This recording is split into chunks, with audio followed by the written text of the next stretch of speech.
O inimigo não chega gritando, ele chega sussurrando. Eu sou o pastor Alexandre Silva. Que Deus abençoe sua vida. Meu querido irmão, minha querida irmã, hoje eu quero conversar com você sobre um tema que é antigo, mas é extremamente atual. Infelizmente, a influência da serpente no Éden, talvez você pense, mas o que isso tem a ver com a minha vida hoje? Eu te respondo com amor, tudo. Porque o mesmo espírito de engano que visitou Eva naquele jardim ainda ronda os lares, relacionamentos, decisões. A serpente não mudou a sua estratégia, ela ainda fala pelas dúvidas e ainda sussurra com aparente sabedoria e ainda deseja quebrar nossa comunhão com Deus. Vamos juntos entender essa história, não apenas como um relato do passado, mas como um alerta vivo para o nosso presente. Se você sente que Deus já está falando com você agora através dessa mensagem, meu irmão, minha irmã querida, peço a você que se inscreva no canal. Aqui a gente não traz só palavras, mas direcionamentos espirituais, orações. Ative o sininho e deixa seu like. E compartilhe com alguém que talvez precisa abrir os olhos espirituais. Não estamos aqui para falar de religião. Estou aqui para compartilhar com vocês a fé que conduz para uma vida abençoada. Vamos juntos caminhar, porque as orações e as palavras nos colocam na direção. Muitas vezes o dia é tão cansativo, a gente precisa ouvir uma palavra de ânimo, uma palavra que possa mudar toda a nossa história. Agora, queridos, a serpente não apareceu com um grito, mas com uma pergunta. Lá em Gênesis 3, no verso 1, a serpente não chegou dizendo, desobedeça. Ela chegou dizendo, é verdade que Deus disse? Veja, era uma pergunta sutil. Meu irmão, minha irmã, perceba o veneno da dúvida. A serpente não quer que você negue a Deus de imediato. Ela quer que você questione, que duvide, que coloque uma vírgula onde Deus colocou um ponto. É verdade, nós precisamos ficar atentos com as artimanhas que o diabo ele age sutilmente e que não percebemos. E quando percebemos, algo já está totalmente tomado e dominado por ele.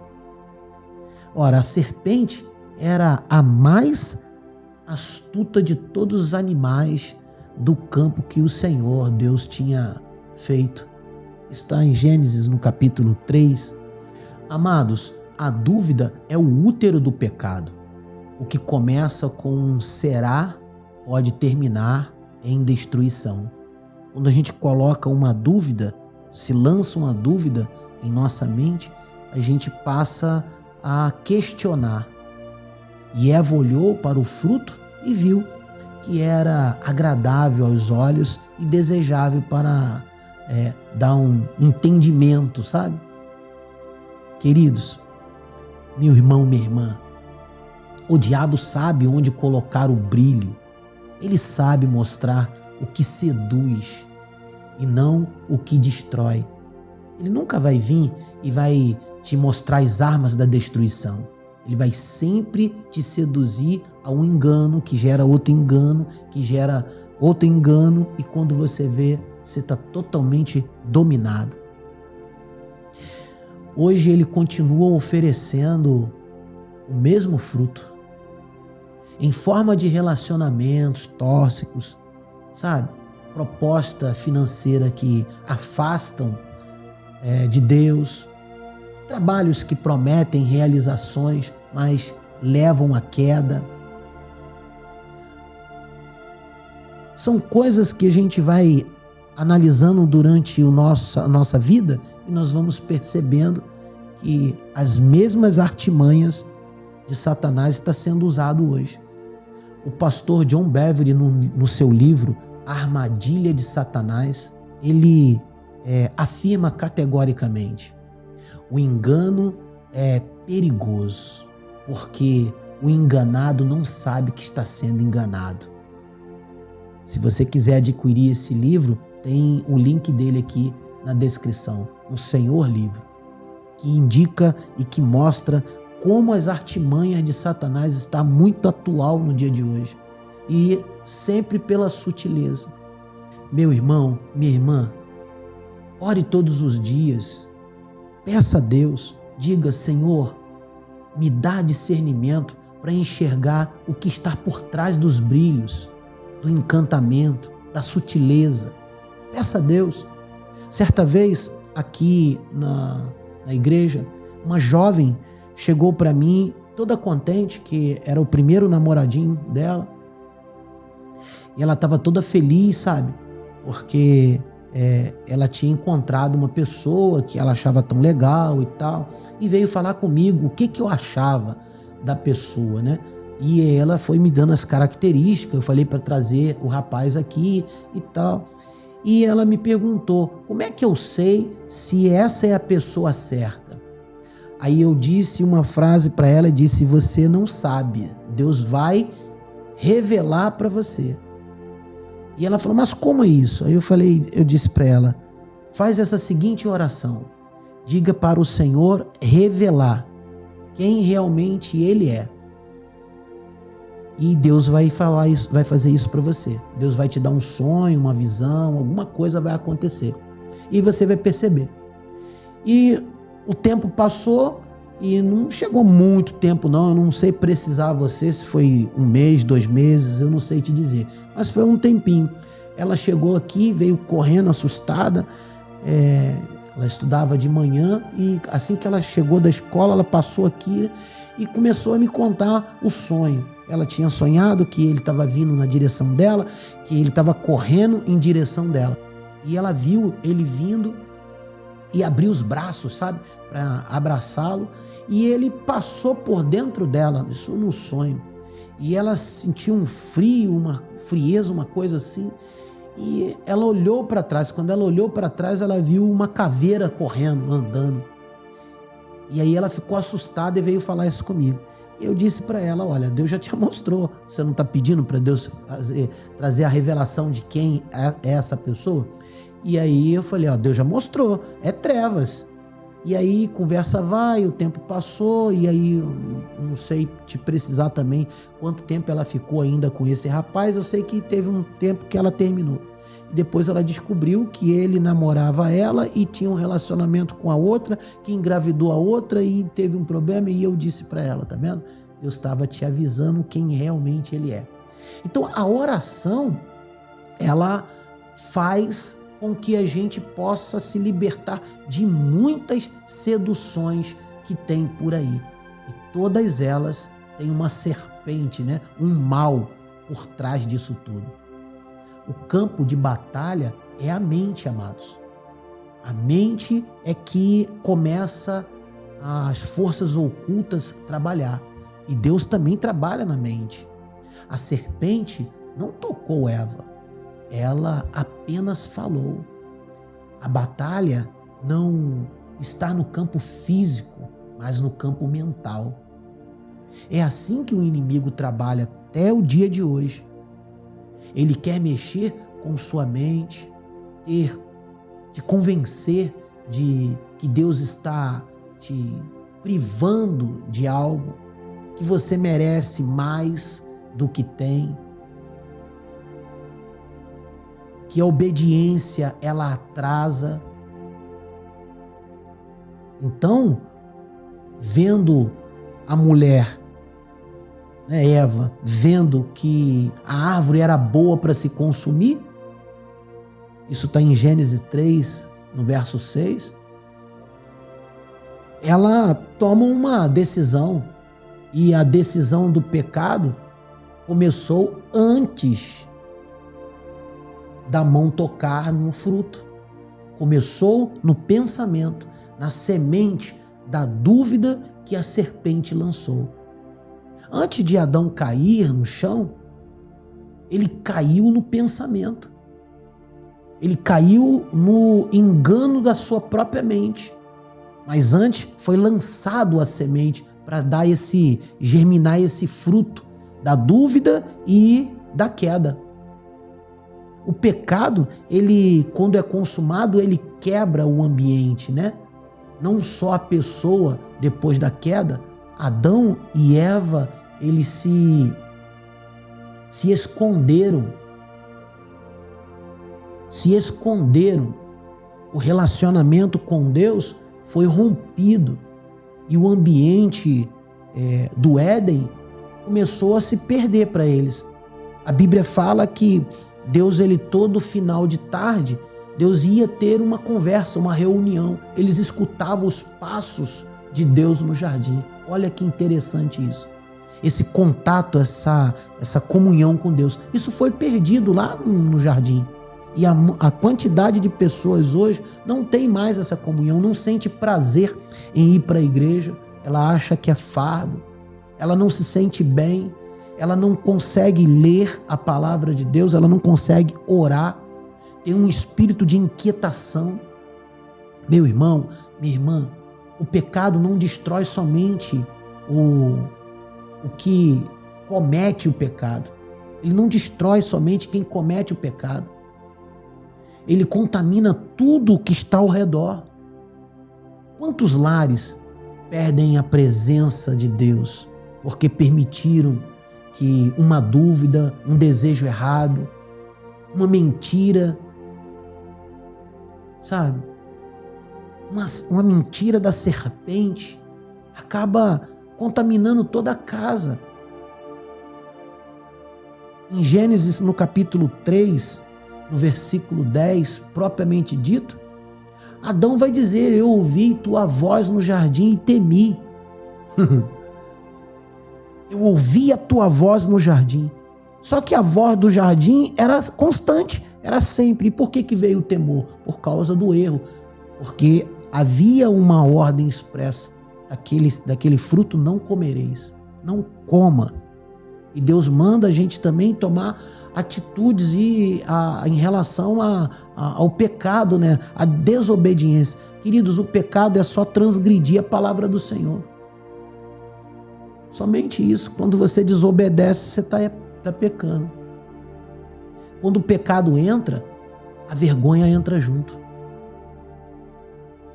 Já viu aquela pessoa que muitas vezes acontece alguma coisa, algo que ela comete, algo que ela fala, algo que ela fez, e ela fica com vergonha de ir para a igreja, ela fica com vergonha de falar com o pastor, ela fica com vergonha de ter a comunhão com o irmão. Aí o que ela faz? Ela pega aquilo ali e vai para outra igreja, porque lá ela é uma pessoa nova, ninguém conhece, não conhece os seus erros, então ela vai se sentir melhor.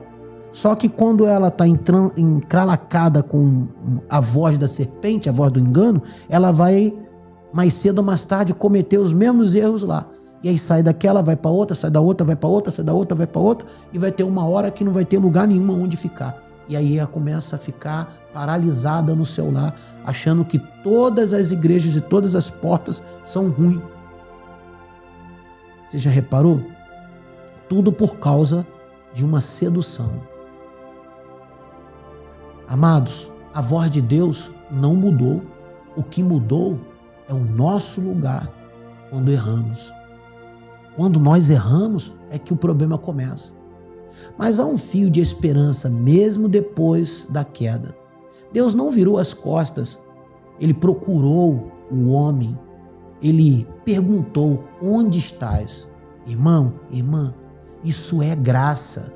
Mesmo quando nós erramos, Deus, Ele vem a nós. Ele vê, Ele enxerga que nós somos falhos, nós somos fracos. Romanos, no capítulo 8, diz que nós não sabemos nem orar. E precisamos buscar a presença do Senhor para poder termos momentos de graça e de paz com Ele. Deus vem até a gente e nos encontra. Ele cobre nossa vergonha, como fez com Adão e Eva. Ele construiu vestes para eles, no intuito do arrependimento ser genuíno e retomar o diálogo, a conversa, voltarmos ao primeiro amor, querer mais de Deus do que das coisas do mundo. E agora que a salvação ela vem por Cristo e a graça está estabelecida, que é um favor imerecido, não importa o que aconteceu, se você conheceu, se você conhece, sabe? Se volte para Ele. Há perdão, há restauração, há um novo começo. Comente aqui, escreva aqui nos comentários: Senhor, não deixarei a dúvida me afastar de Ti. Escreva isso. Seu comentário, ele é muito importante, porque gera fé e pode trazer mais uma esperança, um socorro para quem precisa ouvir essa verdade. A gente precisa, sabe, estarmos juntos. Eu já te disse hoje que juntos somos mais fortes. Meu irmão, minha irmã, a serpente continua falando. Talvez não com uma linguagem visual, né? Mas com pensamentos, conselhos errados, tentações modernas, sabe? Mas quem tem o Espírito Santo tem discernimento. Você não precisa cair. Deus já te deu autoridade para pisar na cabeça da serpente. Isso está escrito em Lucas no capítulo 10. A história do Éden é um alerta, mas também é um convite. Deus ainda passeia pelo jardim e Ele está perguntando: onde você está? Hoje, responda com fé: aqui estou, Senhor, me cobre com a Tua graça.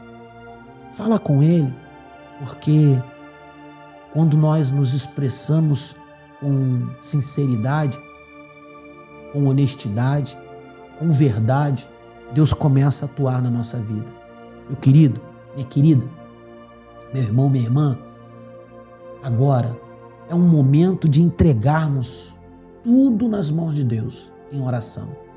A voz da serpente pode te tentar, sabe? Pode tentar te seduzir, mas a voz do Senhor é maior. Vamos orar juntos com fé e quebrantamento, porque Deus vai abençoar a sua vida. Ele vai restaurar sua casa, sua família, seu trabalho. Ele vai restaurar a sua vida, você acredita? Você crê nisso? Ele vai restaurar, Ele vai abençoar você por completo. Eu creio que o Senhor não me colocou aqui e você não está aqui até agora me ouvindo em vão, porque o Senhor tem um propósito para a tua vida, o teu lar, teu casamento, para teu filho, tua filha, seu trabalho. Ele tem um propósito firme. Você será uma bênção em nome de Jesus. Feche os seus olhos se você puder. Se não puder, somente com a sua mente se liga nessa oração, se conecte junto comigo, porque nós vamos entrar firme neste campo e sairmos vencedores, em nome de Jesus. Senhor, nosso Deus e Pai, em nome de Jesus, nos colocamos diante de Ti. Ah, Senhor, neste momento, porque cremos, meu Pai, que o Senhor estará agindo em nosso favor. Como coração aberto e humilde, Senhor, eu oro por estes irmãos, por essas vidas, por essas casas, por esse lar que está me ouvindo agora. Senhor, faz um grande milagre. Talvez eles estejam vivendo dias de confusão, dúvida, ou até tentam, Senhor, se levantar, mas tenha caído em armadilhas do inimigo. Mas hoje, Pai, Senhor, a Tua luz está dispersando todas as trevas, todo o engano. Pai, fecha os ouvidos do Teu povo para as mentiras de Satanás, para as mentiras, meu Pai amado, da serpente. Tira, meu Pai querido, toda a angústia, a tristeza, a inveja, quebra agora, em nome de Jesus. Que o teu Espírito Santo traga clareza, sabedoria, firmeza, fé. Meu Deus, entra com as tuas mãos lindas e poderosas. Se alguém se afastou da tua casa, Senhor, por causa do pecado, que hoje sinta o teu perdão. Cobre essa vida com a tua verdade, com a tua justiça, com, Senhor, tu fizeste, meu Pai, no Éden. Meu Deus, perdoa nossas fraquezas, perdoa, meu Pai amado, porque não sabemos, meu Deus, discernir ainda, Senhor, a tua voz com as vozes que tem falado, Senhor, no ouvido de cada pessoa. Ah, Senhor, que essa casa volte a ser um jardim, onde a tua presença habita, onde o Senhor todos os dias visita e traga um renovo, Senhor, uma fortificação espiritual, e que possamos, meu Deus, enxergar a beleza da tua graça, o teu amor, a tua virtude sobre nós, Pai. Senhor, com carinho, porque eu sei que o Senhor não nos lança fora, o Senhor sempre nos dá chance de arrependimento e que possamos voltar a Ti com amor, com graça. Perdoa-nos, Senhor, por tudo que temos feito de errado, porque o Senhor é a esperança da glória. Seja conosco, Pai, seja com cada vida, em nome de Jesus. Amém. Que Deus venha abençoar você, sua casa, sua família, seu lar, tudo que você tocar. Que o Senhor te proteja, te guarde, te livra dos homens sanguinários, balas perdidas, homens fraudulentos, te conduza em triunfos por onde quer que tu andares, porque juntos somos mais fortes. Graça e paz.